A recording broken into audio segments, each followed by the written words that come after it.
అక్షర చక్ర బ్యాలెన్సింగ్ వాస్తు యూట్యూబ్ కస్టమర్స్కి నా నమస్కారాలు. ఈరోజు నేను శివుడు సాంగ్ పాడుకోతున్నాను.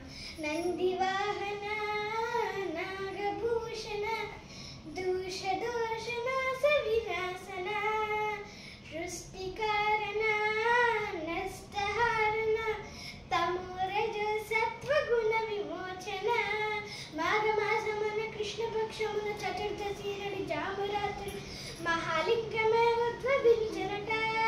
బ్రహ్మ విష్ణువుల అహం అనిగినట. సృష్టికి మూలం నీవని తెలిసి సాగిలపడి నీ మహిమకు మొక్కే అదే మహాశివరాత్రి వెలిసినట. అరే ఓ జంగమ విభూది లింగమ పక్కన పార్వతమ్మ తలపై గంగమ్మ. అరే